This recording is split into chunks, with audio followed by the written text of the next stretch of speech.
La cérémonie d'hommage aux victimes du terrorisme avait lieu ce matin aux Invalides à Paris. Avec le choc de la série d'attentats en France, beaucoup de citoyens ont choisi de s'engager comme réservistes au sein de la gendarmerie. Le gouvernement a décidé d'augmenter leur nombre, d'ailleurs, le passant de 25 000 l'année dernière à 40 000. Les équipes Grand Angle ont suivi un boucher, une étudiante, encore une directrice d'école. Ils ont décidé de s'engager. Reportage Quentin Bollier, Guillaume Bernard, avec Marie Perraube et Sophie Herbet.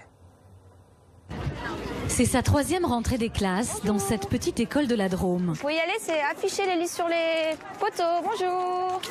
Bonjour. Ce matin, Alexandra, la jeune directrice de 25 ans, accueille ses 75 élèves. Allez-y, il y a les listes. Donc là, ça y est, c'est lancé et ça va déterminer l'année scolaire en fait. Là. Donc le premier jour, c'est important. Une école à faire tourner et 26 élèves de CE1 à canaliser. Alexandra aime la discipline. Alors, on va commencer par travailler tout de suite. Et donc, je vais devoir vous donner votre premier cahier. Dans quelques semaines, en plus de son travail à l'école, elle va intégrer la gendarmerie comme réserviste. Les attentats de Paris puis de Nice ont été un déclic. Les attentats, le climat actuel, voilà, qui pousse à réfléchir à... Voilà, il y a des dysfonctionnements, donc il faut, je pense que voilà, il y a des choses qu'on peut mettre en place et je pense que si chacun s'investit un peu, ça peut faire en sorte que ça fonctionne mieux. Je suis très française, je suis très râleuse. J'aime bien rouspéter, mais je me dis rouspéter sans rien faire, sans s'investir, ça c'est pas utile quoi. Devenir réserviste, c'est être disponible à tout moment pour renforcer les équipes de gendarmerie, environ 30 jours par an. En avant, marche. 1, 2, 1. Et pour pouvoir être réserviste, il y a un passage obligé, un stage, 12 jours intensifs en uniforme et au pas de charge. Dans cette caserne de Montluçon, ils sont 200 stagiaires. Parmi eux, Alexandra, qui commence par les basiques et la découverte du talkie-walkie. Donc allumer la radio, on appuie sur le gros bouton bleu, enfin le noir, celui-là. Voilà, c'est parti. La directrice d'école doit être capable de donner l'alerte en cas de danger.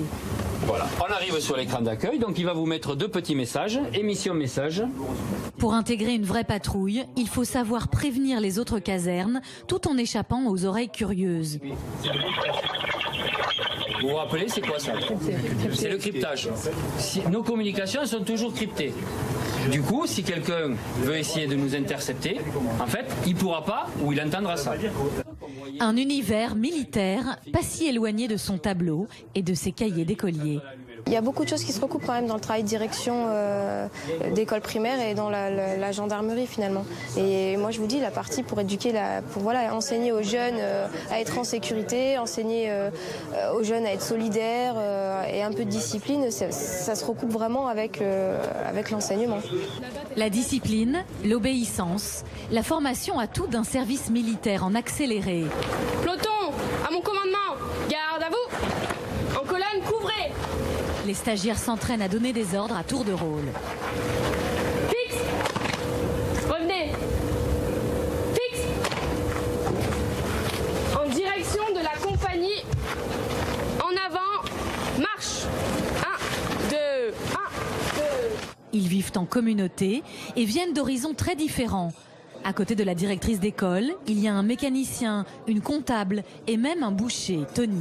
J'ai toujours été attiré par l'armée, j'ai déjà fait plusieurs préparations militaires, j'ai un père militaire, donc voilà, on a pris des petits, donc voilà. Pour intégrer la formation, il faut avoir entre 17 et 35 ans, passer un entretien et des tests de sélection. Une vie de militaire à se côtoyer 24 heures sur 24. Ici, les portables sont interdits, excepté dans les dortoirs. Adeline a 25 ans. Elle était étudiante en Australie au moment des attentats de Charlie. Un premier choc. Les attaques du 13 novembre l'ont convaincue qu'elle devait agir. Demain, si j'ai des enfants, j'ai pas envie qu'ils vivent dans la peur, dans la crainte, il sait pas s'il peut aller faire les magasins, il sait pas s'il peut aller à la mer, il sait pas s'il peut aller à la montagne. À tout moment, il y a quelque chose qui va sauter.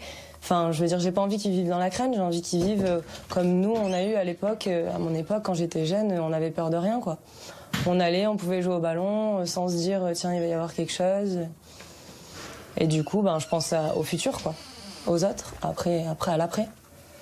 Un engagement qui demande du sang-froid, car tous, une fois sur le terrain, auront une arme chargée à la ceinture.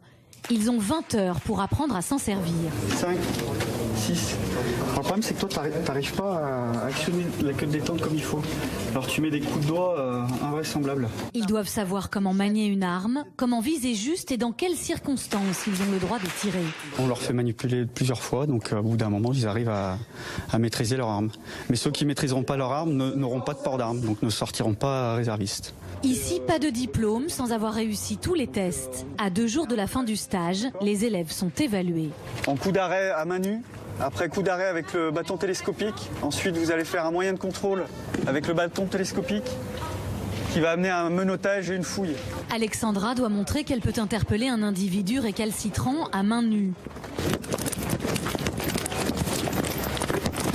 Puis, avec une matraque. Là, les points clés ont été respectés, c'est-à-dire qu'elle n'a pas tapé dans les zones rouges qui constituent la tête. D'accord ? Ça, pour nous, c'est rédhibitoire. Ensuite, elle a bien exécuté les différents moyens qu'on lui a demandé de restituer. Les seules fautes qu'elle a fait, c'est inverser le bâton sur le moyen d'amener et laisser le bâton quand elle menottait. Allez. Deuxième test, Adeline, l'étudiante en Australie, doit arrêter Tony, le boucher, qui joue le rôle d'un homme armé, agressif, qui refuse de se rendre. Gendarmerie nationale, en l'air. Posez votre arme, au sol, au sol. Reculez. Reculez, au sol, la tête contre terre. Bras écartés, paume en l'air, paume au ciel. Désarmer des forcenés, se battre, le grand rêve de tous les stagiaires ici est d'aider à lutter contre le terrorisme. La réalité sera bien différente. Ils sont là suite aux multiples attentats que la France a subis. Mais après, nous, on est là pour les ramener sur terre, pour leur dire que le travail de réserviste, c'est pas que du terrorisme. C'est avant tout défendre la population. Ils peuvent aider les brigadiers ou dans d'autres unités à faire le travail des gendarmes et délester la charge de travail qui est assez conséquente. Après 12 jours de stage intense, c'est le dernier rite de passage pour Alexandra et ses camarades. 212 au départ, ils sont 190 lauréats à devenir officiellement réservistes. Ils ont été réunis sur la place d'Armes devant leur famille venue les applaudir.